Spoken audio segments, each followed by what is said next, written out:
আল্লাহ রাব্বুল আলামিন বলেছেন ফাউলাইকা ইউবাদদিলুল্লাহু বাদদালা ইউবাদদিলু, আমার যেই সকল আদরের বান্দারা কোরআনুল কারীম শোনার জন্য সিদ্ধান্ত নিয়ে বসে পড়েছে, আমি আল্লাহ রাব্বুল আলামিন তাতানাজ্জালু আলাইহিমুল মালায়েকা, আরশে আজিম থেকে কাতারে কাতারে ফেরেশতা নাজিল করে দেয় আর বলে, ও ফেরেশতারা যাও, আমার যেই সকল বান্দারা কোরআনুল কারীম শোনার সিদ্ধান্ত নিয়েছে ওই জান্নাতের বাগানে চতুর্দিক দিয়ে তোমরা অতন্তি প্রহরীর মতো দাঁড়িয়ে যাও এবং তাদের আমলনামা থেকে যতক্ষণ তারা কোরআন শুনবে মনোযোগ দিয়ে তন্ময় চিত্রে তোমরা আমার এই বান্দাদের আমলনামা থেকে, তারা মানুষ সবার কারণে গুনাহ করেছে, পাপ করেছে, তাদের গুনাহগুলো মুছে দিয়ে তাদের আমলনামায় সাইয়্যাতগুলো হাসানাত দিয়ে বদলায় দাও।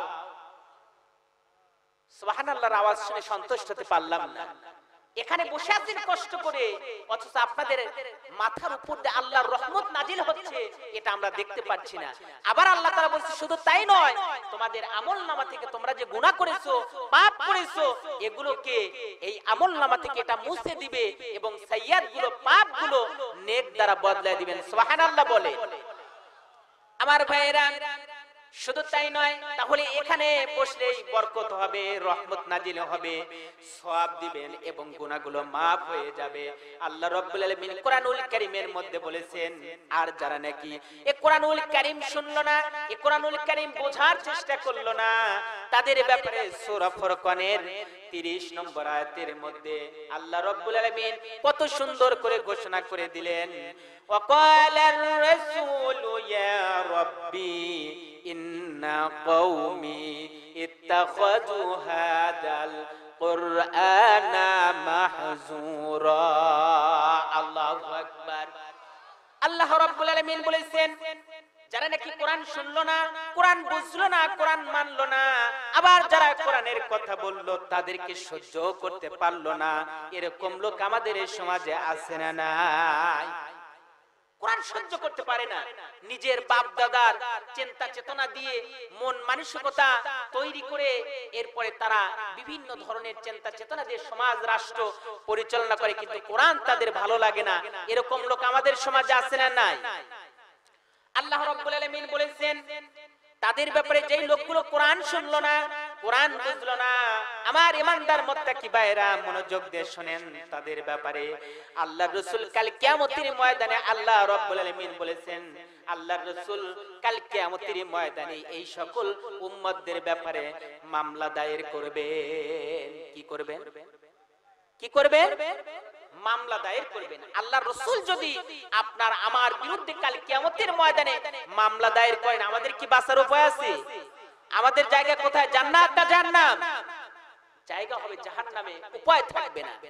আল্লাহর রাসূল বলবেন, ওয়াকালার রাসূল ইয়া রাব্বি, হে আল্লাহ, আল্লাহর রাসূল বলবেন, ইয়া রাব্বি ইন্না কওমি, নিশ্চয় আমার কওমের মধ্যে, আমার জাতির মধ্যে, আমার উম্মতের মধ্যে কিছু লোক ছিল যারা কোরআন শুনতে পারে নাই, কোরআন সহ্য করতে পারে নাই, সুতরাং এদের ব্যাপারে আমি মামলা দায়ের করলাম। আজকে এই মাহশারের ময়দানে তাদেরকে হিসাব নিয়ে বিচার করে তাদেরকে জান্নাত অথবা জাহান্নামের ফয়সালা করে দেন। আমার ভাইরা, আল্লাহর রাসূল যখন এই কথা বলবেন, আল্লাহ রাব্বুল আলামিন সঙ্গে সঙ্গে বলবেন, হাবিব, আপনাকে আমি রহমত হিসাবে প্রেরণ করেছি, শুধু মানুষের জন্য নয়, জিনের জন্য নয়, तमाम পৃথিবীর সমস্ত প্রাণী জগতের জন্য রহমত হিসাবে প্রেরণ করেছিলাম। সুতরাং আপনি যাদের ব্যাপারে মামলা দায়ের করেছেন, এটা দেখার কোনো দরকার নাই, গবেষণার প্রয়োজন নাই। আল্লাহ রাব্বুল আলামিন সঙ্গে সঙ্গে ফেরেশতাদেরকে বলবেন, ফাহদুহুম ইলা সিরাতিল জাহিম। এদেরকে আল্লাহ রাব্বুল আলামিন কাল কিয়ামতের ময়দানে ফেরেশতাদেরকে বলবেন, ও ফেরেশতারা ধর। আর এই লোকগুলোকে আল্লাহ রাব্বুল আলামিন বলেছেন, ওয়ামান আরাদা আন যিকরিহি ফাইন্না লাহু মাঈশাতান দানকা ওয়া নাহশুরুহু ইয়াওমাল কিয়ামাতি আ'মা। আল্লাহু আকবার।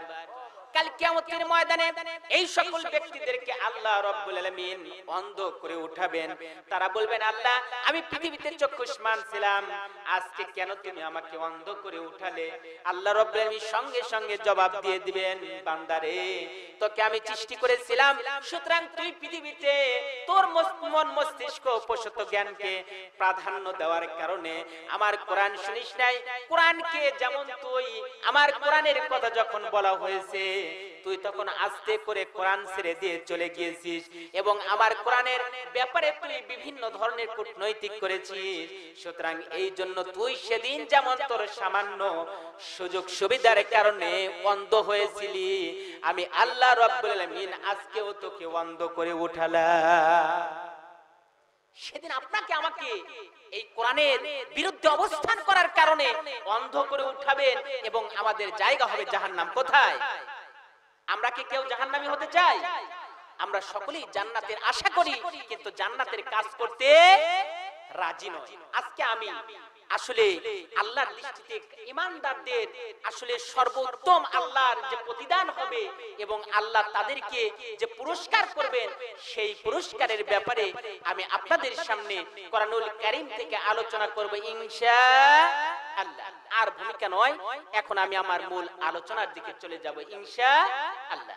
সকলে আমার সাথে জবান খুলে মুহাব্বতের সহিত পড়ুন, আউযু বিল্লাহি মিনাশ শাইতানির রাজীম, বিসমিল্লাহির রহমানির রহিম। বিতাড়িত মুরতাদ শয়তান থেকে আল্লাহর কাছে আত্মরক্ষা করছি। দয়াময় আল্লাহর নামে শুরু করছি সূরা কাহাফ। বলেন তো কোন সূরা? সূরা কাহাফ বিশ্বনবীর মাক্কি জিন্দেগিতে এই সূরাটি বিভিন্ন ধারাবাহিকতায় নাজিল হয়েছে। আয়াত সংখ্যা সর্বমোট আয়াত 110, রুকু সংখ্যা 12, তেলাওয়াতকৃত আয়াত সংখ্যা 107। এখন আমি আপনাদেরকে একটু ইন্টারভিউ নিতে চাই, যাতে করে আগামী কালকে কেউ জিজ্ঞাসা করলে আপনারা বলতে পারেন যে আব্দুল হান্নান এই বিষয়ে আলোচনা করেছে, এটা যেন আপনাদের মনে থাকে। এজন্য আমি আপনাদেরকে একটু ইন্টারভিউ নেব। আপনারা কষ্ট পাবেন? বলেন তো আজকে কোথা থেকে আলোচনা হবে? কোন সূরা থেকে? সূরা কাহাফ। আয়াত সংখ্যা কত? 110, রুকু সংখ্যা 12, তেলাওয়াতকৃত আয়াত সংখ্যা 107। বিশ্বনবীর মাক্কি জিন্দেগিতে এই সূরাটি বিভিন্ন ধারাবাহিকতায় নাজিল হয়েছে। এখানে আমি যে আয়াতে কারিমা তেলাওয়াত করেছি সেখানে আল্লাহ তাআলা কি বলেছেন লক্ষ্য করুন। আল্লাহ রাব্বুল আলামিন কোরআনুল কারীমের মধ্যে বলেছেন, ইন্নাল্লাযীনা আমানু ওয়া আমিলুস সালিহাত কানাত লাহুম জান্নাতুল ফিরদাউসি নুজুলা। ইন্না নিশ্চয়, আল্লাযীনা যে বা যারা, আমানু ঈমান এনেছে। বলেন তো কি? ঈমান এনেছে, ওয়া আমিলুস সালিহাত এবং ঈমান আনার পরে তারা আমলে সালেহ করেছে, ভালো কাজ করেছে, সমাজ সংস্কারমূলক কাজ করেছে। আল্লাহ রাব্বুল আলামিন বলেছেন, কানাত লাহুম জান্নাতুল ফিরদাউসি নুজুলা, আমি তাদেরকে ছোটখাটো জান্নাত দেব না, যে জান্নাতটা নিয়ামত রাজিতে পরিপূর্ণ, সেই জান্নাতুল ফিরদাউস আমি তাদের কিসমতে বরাদ্দ দিয়ে দেব। সুবহানাল্লাহ বলেন। তাহলে কাজ করতে হবে কয়টা? এক নাম্বার ঈমান আনতে হবে। কি আনতে হবে? ঈমান আনতে হবে। দুই নাম্বার আমলে সালেহ করতে হবে, ভালো কাজ করতে হবে। এই দুটি কাজ করতে পারলে তাদেরকে আল্লাহ তাআলা পুরস্কার স্বরূপ জান্নাতুল ফিরদাউস দান করবেন। সুবহানাল্লাহ বলেন। এখন এক নাম্বার ঈমান। এক নাম্বার কি? আল্লাহ রাব্বুল আলামিন বলেছে, ইন্না নিশ্চয়, আল্লাযীনা যে বা যারা আমানু ঈমান এনেছে। বলেন ঈমানটা কার উপর আনতে হবে? আল্লাহর উপর ঈমান আনতে হবে। এখন এই ঈমানের বিষয়ে আমি কথা বলতে গিয়ে আপনাদেরকে একটি ঘটনা শোনাতে চাই। ঈমানটা কি জিনিস? এখন আমরা ঈমান এনেছি, আসলে কিন্তু আমরা কোনো বাজার ঘাটে, সিরাজগঞ্জে, বগুড়ায় অথবা রাজশাহীতে, বাংলাদেশের কোন প্রান্তে ঈমানটাকে ছিনিয়ে আনার জন্য আমরা কি গিয়েছি নাকি? ঈমান আনার জন্য যাই নাই। বাবা ছিল মুসলমান, দাদা ছিল মুসলমান, সেই মুসলমান সূত্রে মায়ের পেট থেকে বের হয়েছি, সেই সূত্রে আমি আপনিও মুসলমান। কথা বলুন ঠিক কিনা? আমি আপনিও কি মুসলমান? আসলে ঈমান আনার জন্য আমরা কোন জায়গায় যাই নাই। কথা বলুন ঠিক না বেটি? এখন আমরা ঈমান এমনি এমনি পেয়ে গিয়েছি, কিন্তু সাহাবায়ে কেরাম কিভাবে ঈমান আনলেন লক্ষ্য করুন। আমার ভাইয়েরা, কোরআনুল কারীম নাজিলের পূর্বে তদানীন্তন আরব সমাজ অন্যায়, অবিচার, অশ্লীলতা, সুদ, ঘুষ, দুর্নীতি, বেহায়াপনা, অশ্লীলতা এবং কি কন্যা সন্তানদেরকে জীবিত হত্যা শুরু, এমন কোন অন্যায় গ্রহীত কাজ ছিল না যে সমাজের লোক করতো না।